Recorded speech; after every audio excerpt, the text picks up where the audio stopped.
নমস্কার। আজকে চলুন একটু আমি এই ছোট্ট মতন বই পড়ছিলাম। এই বইটার মধ্যে একটা আমি শ্লোক পেলাম। আমার যেটা ভালো লাগে আমি সেটা ভিডিওর মধ্যে দিই।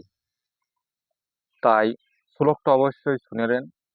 শোনার আগে আমার রিকোয়েস্ট যে অবশ্যই ভিডিওটা শেষ পর্যন্ত শুনে নেন।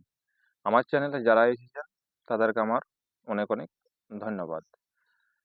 শ্লোকটা অবশ্যই ভিডিওটা না কেটে শুনুন, তাই তো?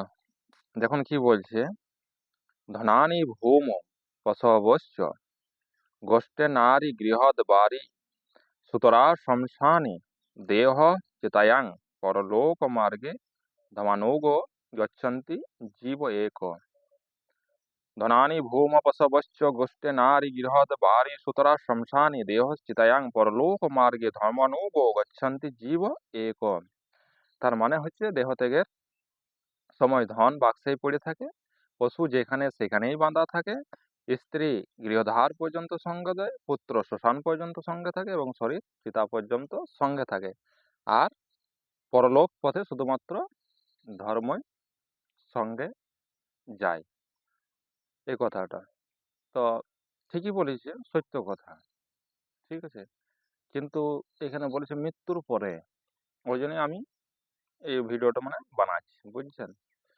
মৃত্যুর পর এগুলা সবাই জানে যে কেউ সাথ দেবে না, ধর্মই সাথে যাবে। ধর্ম কিসের জন্য সাথে যাবে? যেটুকু আপনি পুণ্য করেছেন, দান ধ্যান ধর্ম পুজো পাঠ যে কিছু করেছেন সেটাই আপনার সঙ্গে যাবে। কিসের জন্য যাবে না? পরবর্তী জীবনের জন্য। আবার আপনি যদি মনুষ্য জীবন পান তো সেইগুলা পরবর্তী জীবনে কাজে লাগবে।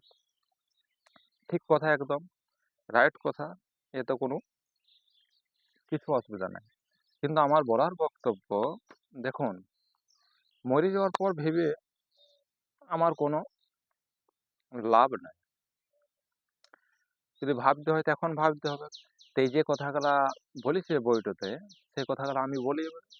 দেখুন, এখন বেঁচে থাকতে মানে বর্তমান সময়ে নিজের স্ত্রী বলুন, আর নিজের বেটাই বলুন, আর কুটুমজনেই বলুন, আর যে কিছুই বলুন, এই স্বার্থ ছাড়া কেউ কিছু করে না। ঠিক আছে, যতক্ষণ আপনার স্বার্থ থাকবে ততক্ষণ আপনাকে দেখাশোনা করবে। তারপরে কে দেখে? নিজের স্ত্রীও দেখবে না। আর নিজের ছেলে বলছেন কোনো মতেই, সেরকম ছেলে যদি না হয় তো কোনো মতেই দেখবে না। তো আমার এখন উপস্থিত আমি দেখতে পেয়েছি যে অনেক জনাই বা অনেকেরই ঘরে মা যদি বয়স্ক থাকে তো মা সর্বপ্রথম বলছে এবার আমি মরে গেলেই বাঁচি। কেন না? ওর ছেলে আছে, মেয়ে আছে, বৌমা আছে, বেটা আছে, তাও কেন বলছে অমনি কথা? কেন বলছে না? না ওকে কেউ দেখছে না।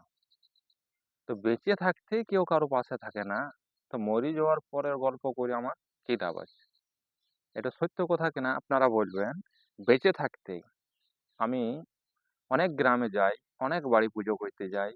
কি বলবো আপনাদেরকে, অনেক দূর দূর ওই আমি পুজো করতে যাই। তা আমি প্রায় ঘরেই যে বয়স্ক মানুষগুলো আছে তাদের সাথে অল্প স্বল্প আমি গল্প করি যে ওদের পরিস্থিতি কি কেমন চলছে। তো প্রত্যেক জনাই বিশ্বাস করবেন না যে বলে বাবা এবারে মরে গেলেই ছুটি। কেন মা?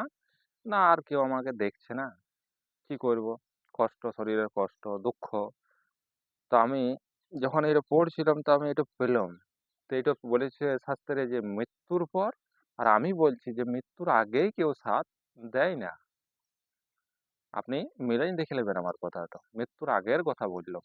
তাতে ছেলে বলুন স্ত্রী বলুন, হ্যাঁ সাথ দেবে কতক্ষণ? যতক্ষণ আপনার কাছে স্বার্থ থাকবে, যতক্ষণ আপনার কাছে কিছু পাবে ততক্ষণ। তারপরে কিন্তু আর দেখে না। আমাদের গ্রামে বয়স্ক মানুষ যেগুলো আছে মোটামুটি 8-10 জন আছে। তো সত্যি কথা বলছি বাবা, যে প্রত্যেক জনাই বলে যে মরে গেলেই বাঁচি। কেন আর ওদেরকে কেউ যত্ন করছে না, কেউ দেখছে না, দুর্গতি কি হয়েছে। তো আমার বলার বক্তব্য এটুকুই ছিল যে মরে যাওয়ার পরে আমার দেখে লাভ নাই, মৃত্যুর আগেই আমাকে দেখতে হবে। তা আমি বলতে চাইছি কথাটার মানে হচ্ছে যে মৃত্যুর আগেই এগুলা সাথ দেয় না, মৃত্যুর পরে তো বাদেই দেন।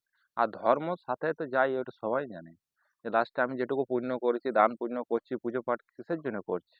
আমার যে ধর্মটুকু যেটুকু হবে সেটুকু আমার পরবর্তী জীবনে কাজে লাগবে, তার জন্যই করি, এগুলো সবাই জানে।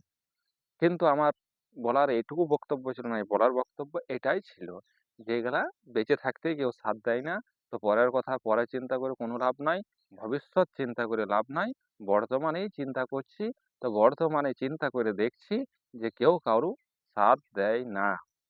এটা 100% সত্য কথা।